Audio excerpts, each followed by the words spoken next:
Au nom du Père, du Fils et du Saint-Esprit. Amen. La paix de Jésus soit dans votre maison. J'espère que vous allez bien, que vous êtes dans la paix et la joie de Jésus. Amen. Nous sommes dans l'évangile du jour, donc l'évangile selon saint Jean. Donc n'oublions pas que saint Jean est le quatrième et l'évangile, le quatrième, il y a un seul évangile qui est en 4 formes, et saint Jean est le dernier évangile qui a été rédigé vers la fin, l'an 95 jusqu'à un peu plus. Donc le premier évangile, la première version de l'évangile, la première forme de l'évangile, puisqu'il est en 4 formes, c'est saint Matthieu. Donc saint Matthieu, saint Marc, saint Luc, saint Jean. Donc c'est pour ça que nous devons le prendre en compte, de savoir que ça a été la 4e rédaction de l'évangile qui s'est fait plus tard que le premier saint Matthieu vers l'an 60. Voilà, c'est pas précis à l'année près, mais bon, c'est ce que nous savons. Et c'est pas du tout le même style d'écriture que saint Matthieu. Saint Jean, c'est saint Jean. Saint Matthieu, c'est saint Matthieu. Saint Luc, c'est saint Luc. Saint Marc, c'est saint Marc. Et saint Matthieu et saint Jean étaient des apôtres. Saint Marc et saint Luc étaient des disciples. Voilà. Donc, lecture du Saint-Évangile selon saint Jean, chapitre 5, versets 31 à 47.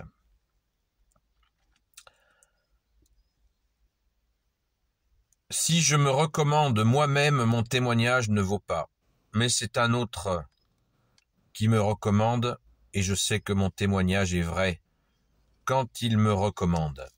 De votre côté, vous avez fait demander à Jean, et il a rendu témoignage à la vérité. Je rappelle cela pour vous-même, pour que vous soyez sauvés, car personnellement, je ne fais pas recommander par un homme. Je ne me fais pas recommander par un homme. Jean était une lampe qui brûle et illumine, et pour un moment, vous vous sentiez bien avec sa lumière. Mais moi, j'ai une recommandation meilleure que celle de Jean. Ce sont les œuvres que mon Père m'a demandé de mener à bien. Les œuvres que je fais parlent en ma faveur, et montrent que le Père m'a envoyé. Et le Père qui m'a envoyé a aussi parlé en ma faveur. Vous n'avez jamais entendu sa voix, comme vous n'avez jamais vu sa face. Mais même sa parole ne demeure pas en vous si vous ne croyez pas celui qui l'a envoyé. Cherchez dans les Écritures, puisque vous croyez que vous y trouverez la vie éternelle.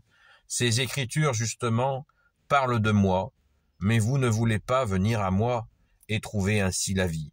Je ne cherche pas une gloire humaine, mais je sais qu'il n'y a pas d'amour de Dieu en vous, car je suis venu au nom de mon Père, et vous ne me faites pas accueil. Si un autre vient en son propre nom, vous le recevez. Ainsi vous faites crédit à la renommée qu'on se donne l'un à l'autre, et vous ne recherchez pas la gloire qui vient du Dieu unique. Comment donc pourriez-vous croire? Ne pensez pas que je serai votre accusateur auprès du Père.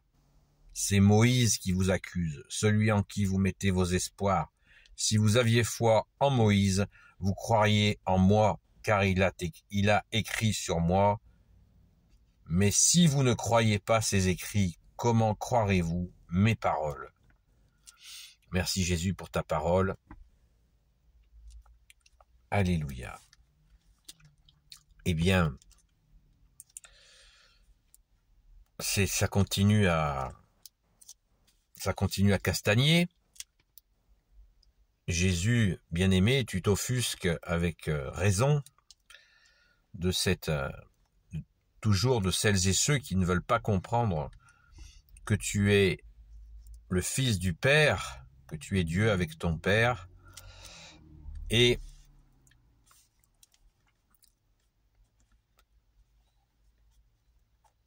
moi j'ai une recommandation au verset 36, je le relis, parce que à mon avis c'est central.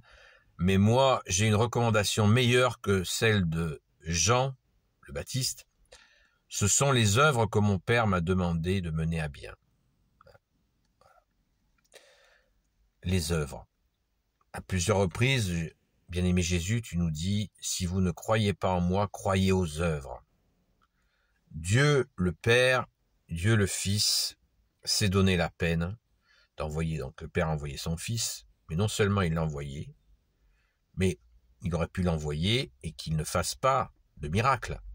Voilà. Comme les prophètes l'ont fait. Il y avait des paroles où il parlait de Dieu, mais non. Pour marquer cette bombe atomique-là, ce passage où le Père envoie son Fils, eh bien, il y a 3 ans et demi de miracle.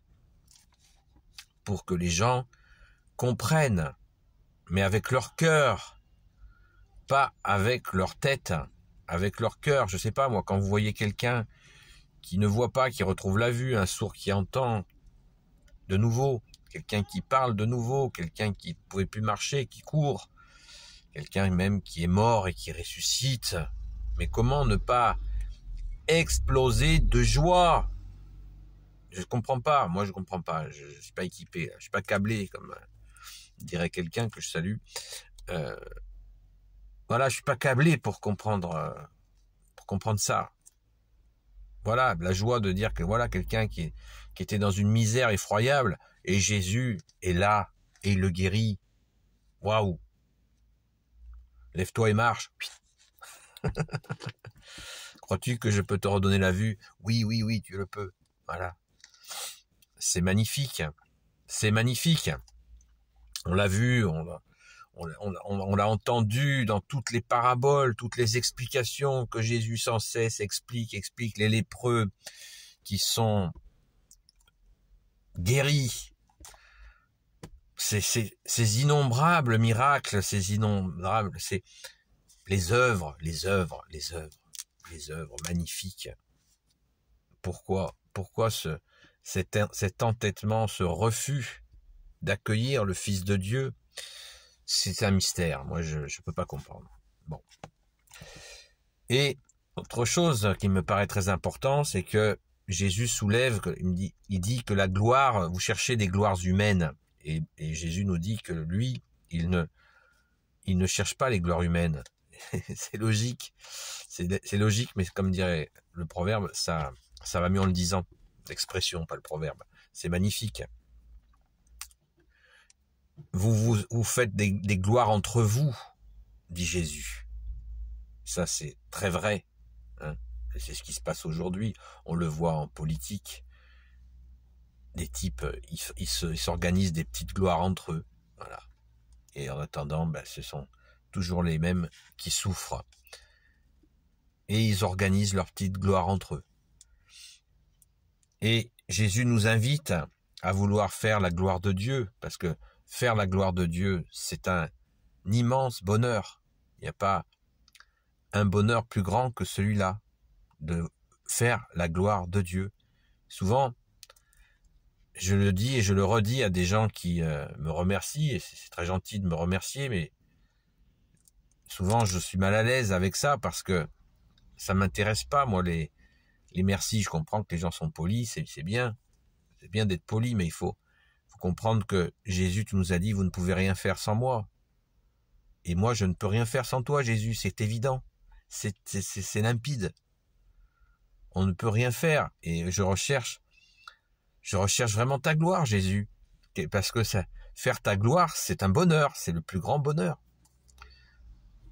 Faire la gloire de Jésus, qui est Dieu, qui va faire la joie des uns et des autres d'une façon très très spécifique. Et ça, c'est ce sur-mesure que fait Jésus, le sur-mesure made in Jésus. Pardon Jésus pour mes images, mais c'est absolument, c'est inouï. C'est inouï comme Jésus s'adresse à chacun de nous d'une façon différente et avec douceur pour que nous comprenions. Et des fois, on bloque dans nos compréhensions. Et Jésus, patiemment, nous aide à dépasser nos blocages sans non plus tout balayer, parce que Jésus sait, il connaît le passif, le présent, et il sait un petit peu ce qui va se passer parce qu'il sait où il nous mène. Vous voyez ? Donc, c'est pour ça qu'on dit avec Sainte Marie-Madeleine, Rabouni, qui veut dire maître en araméen, la langue natale de Jésus. Oui, maître, Jésus, tu es notre seul maître. Que toi, il n'y a que toi qui puisse faire du sur-mesure et nous permettre de dépasser nos blocages sans tout détruire, parce que nous avons, Jésus sait, il est Dieu avec son Père et l'Esprit Saint, il sait que nous avons en nous des choses, des bornes, des appuis, et Jésus ne nous rase pas, hein, comme on raserait une ville. Jésus nous construit, il bâtit avec nous, il renforce ce qui a renforcé, il nous aide à enlever ce qui nous gêne, et ainsi il nous édifie. Et il n'y a que Jésus qui puisse faire cela, car il s'est fait homme, il est Dieu qui s'est fait homme, il nous a vus en face à face. Et certains d'entre nous ont eu le bonheur de le voir sur terre pendant des années. Pensons à la Sainte Vierge, pensons au grand Saint Joseph.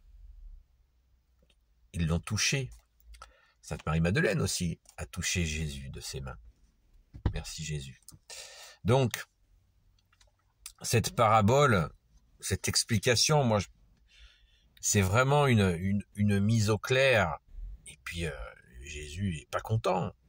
Il n'est pas content, Jésus, de voir cette dureté de cœur, parce qu'il sait que quand on se durcit le cœur, on est malheureux. On en veut à la terre entière, on en veut à tout le monde, on est juste impossible.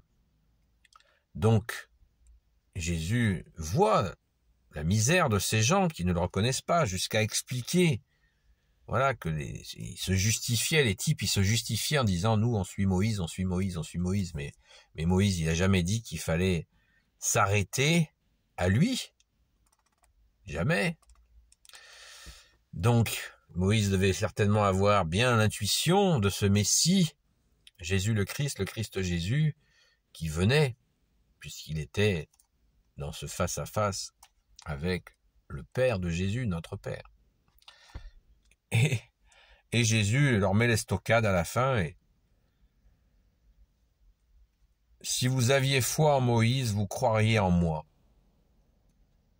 car il a écrit sur moi. Il a écrit sur moi. Mais si vous ne croyez pas ces écrits, comment croirez-vous mes paroles? Merci Jésus de nous ouvrir le cœur, parce que les gens, on parle là de ces gens qui bloquaient à cette époque, hein, on est bien dans le contexte de l'époque, mais qu'est-ce qui se passe aujourd'hui, franchement, hein, qu'est-ce qui se passe aujourd'hui? Combien de gens se ferment à Jésus? Ils sont, je vais être mal poli, hein, pardon Jésus, ils sont dans une merde noire, comme on dit, et ils restent fermés à Jésus. Comment faire? Comment faire? Des gens qui se sont, alors c'est pas tout de leur faute, parce que la société matérialiste a fait énormément de dégâts. J'ai fait une vidéo d'ailleurs sur le sujet, j'essaierai de la retrouver, pour vous la mettre dans la description, sur le matérialisme qui a vraiment abîmé la foi, et qui continue à abîmer la foi. Foi qui veut dire confiance en Jésus. Mais c'est incroyable. Tu es dans une difficulté pas possible, et moi je te propose d'aller vers Jésus, de remettre tes difficultés à Jésus, et de lui faire confiance. Et tu vas voir ses œuvres. Tu vas les voir. Fais confiance. Fais confiance. Fais-lui confiance. Dans son église catholique, apostolique, va voir un prêtre. Expose dans une confession, dis à ce prêtre. Et si tu parles à Jésus, là, quand tu parles au prêtre, voilà, dis ta difficulté. tes difficultés, que tu n'y arrives pas. Et après, eh bien, laisse-toi guider et tu vas comprendre. Tu vas comprendre les merveilles que Jésus fait depuis 2000 ans. Et ça continue. Chaque heure, chaque minute, chaque seconde. Alléluia, merci Jésus. Béni soit le Père, le Fils et le Saint-Esprit. Amen. Ô Jésus, toi qui peux tout et qui portes tout, toi le Sauveur, toi l'Emmanuel, je te confie toutes celles et ceux qui regarderont cette vidéo, ainsi que leurs proches, selon ta sainte volonté, ô Jésus. Sainte Marie, Reine des cieux, toi l'Immaculée Conception, toi qui écrases le serpent, toi qui as la lune sous tes pas, toi notre Mère, Notre-Dame. Saint Joseph, toi le juste et le saint, toi le sage, toi la terreur des démons, toi le saint gardien de la Sainte Église catholique et apostolique. Sainte Marie-Madeleine, notre chère sainte patronne. Et vous, tous les saints et saintes, amis de Jésus, Saint Michel Archange, qui est comme Dieu, Saint Gabriel Archange, Saint Raphaël Archange et tes anges guérisseurs, et vous tous les anges qui servez Jésus, je vous confie toutes celles et ceux qui regarderont cette vidéo, ainsi que leurs proches, selon ta sainte volonté, ô Jésus. La paix de Jésus soit dans votre maison, et bien écoutez, je vous dis à très vite.